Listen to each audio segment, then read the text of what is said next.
Um exemplo de dedicação e também de persistência. Hoje em dia a gente já nota que a área da educação como um todo tem tido uma preocupação maior com a inclusão de estudantes com necessidades especiais em escolas regulares. E o Diário TV vai mostrar agora uma história de sucesso nessa ação.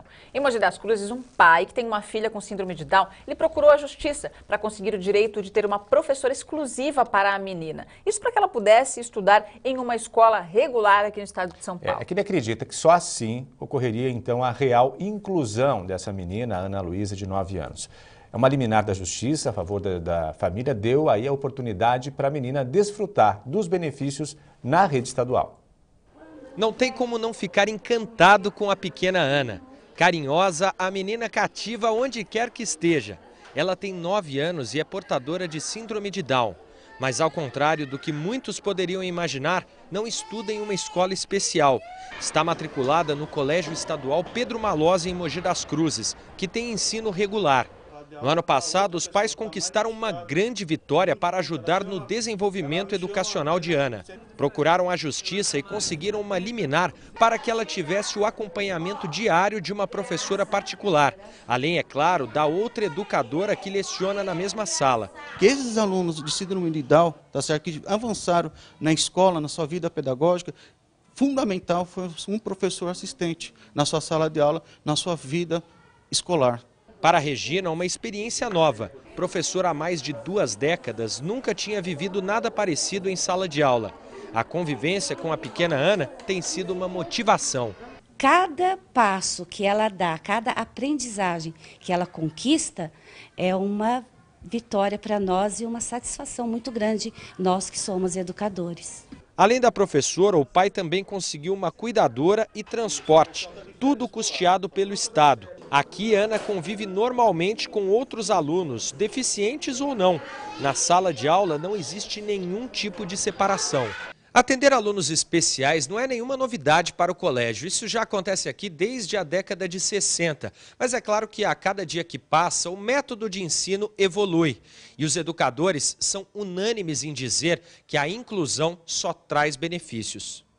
Todos se beneficiam quando você trata da inclusão. O aluno regular, ele aprende a conviver com o diferente, ele aprende a valorizar a diferença e é esse mundo que a gente quer. A mãe de Ana chegou a se surpreender com a evolução tão rápida da filha em pouco mais de 3 meses de acompanhamento. Inclusive, a chegada dela em casa, ela já abre logo a maletinha, mostra os exercícios, tudo. Enfim, tudo, ela participa. Se está ensinando na sala, ela vai, faz a tarefa, ela participa, ela não foge do foco, ela sempre fica fazendo de tudo. Há uma troca de conhecimentos. Então, ela aprende comigo e eu aprendo com ela a cada dia. O pai chegou a pensar em matricular a filha na APAI, uma das entidades mais conhecidas no acompanhamento de portadores de Down, mas depois de pesquisas optou pela inclusão. Tem que ser na escola regular, porque é onde que faz a verdadeira inclusão. O aluno especial, nós não estamos focados se ele vai dar conta num bimestre de determinado conteúdo, mas eu planejo estratégias para ele, para que ele seja capaz, ao final de um tempo, de executar também aquelas atividades que foram pensadas para ele. Felizes pelo resultado do esforço, o casal espera servir de exemplo para outros pais que também querem ver o melhor para os filhos. Como é necessário que elas criem força, a força que os filhos da gente têm quando nasce especial, e que elas criem essa força e façam por valer essa responsabilidade que o Papai do Céu deu. É um exemplo de persistência bastante interessante. Sobre isso, a gente convidou um especialista para falar com a gente, o Dr. Renato Campolino, que é defensor público.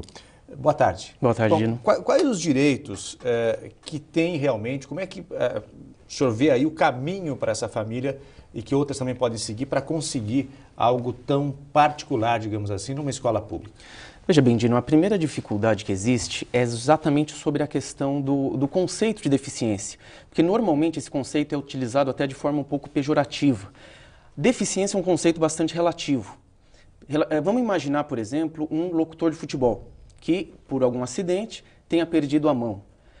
Para o exercício cotidiano das atividades dele, ele não vai ser considerado deficiente. Agora, se essa mesma situação acontecer, por exemplo, com uma secretária, já existe uma questão de deficiência. Então, o conceito de deficiência, ele não é um conceito médico ou biológico, é um conceito eminentemente sociológico. Ou seja, a deficiência é uma circunstância física ou psíquica que acaba excluindo aquela pessoa do convívio natural em sociedade. Doutor, mas a família entrou na justiça para ter o direito de ter um professor exclusivo para aquela criança. Hoje, as crianças, por exemplo, com síndrome de Down ou algum outro tipo de considerada, digamos assim, deficiência, síndrome de Down não é uma deficiência, mas tem o direito de estudar regularmente, mesmo sem um professor especial? Sim, Sandra. O próprio Estatuto da Criança e do Adolescente e a Lei de Diretrizes de Base da Educação estabelece que o ensino deve ser preferencialmente na rede regular. Exatamente por esse motivo que acaba dando uma maior facilidade de inclusão social da criança. Porque se a criança vai, desde o início, para uma rede especial, onde só existem crianças especiais, acaba causando uma certa estigmatização. Uma limitação também. Exatamente. Então, a preferência é sempre pela rede regular de ensino. Né? E toda a sistemática trazida pela Lei de Diretrizes e pelo ECA é justamente no sentido de tentar suprir essas deficiências que existem numa escola regular. O caso da cuidadora é exatamente isso, ou seja, se estabelecer um profissional para acompanhar uma pessoa com certas dificuldades para que possa acompanhar os outros colegas. Agora, isso quer dizer que toda escola que tiver algum aluno com síndrome de Down precisa ter alguém para dar uma atenção especial para que essa criança desenvolva? Diro, toda criança com necessidade especial tem o direito de possuir um cuidador. Ela pode exigir isso, o primeiro caminho é exigir administrativamente da própria prefeitura ou da própria Secretaria de Estado. Caso isso seja negado, como no caso da reportagem que a gente viu, é preciso socorrer do Poder Judiciário. Não? Mas os professores hoje, nós sabemos, da rede pública, também da privada, eles não estão preparados para trabalhar diretamente com crianças com essa necessidade especial. Como que resolve isso? Existe essa deficiência por parte da rede de ensino, mas a presença de um cuidador existe exatamente nessa medida, para tentar suprir essa deficiência que existe na rede pública. Tá certo. Como é que as pessoas procuram a justiça nesse caso? Bem, o primeiro caminho, Dino, seria tentar fazer um pedido administrativo perante a própria escola ou perante a própria prefeitura. Caso isso seja negado, é preciso procurar a justiça, por meio de um advogado particular ou por meio da defensoria pública, caso essa pessoa não tenha condições de pagar um advogado. Só lembrando o telefone da defensoria? 4799-5089. 4799-5089. De segunda a sexta-feira, das 8h30 às 9h30. Isso, é o horário de retirada de senha. Todas as pessoas que retirarem a senha são atendidas no mesmo dia.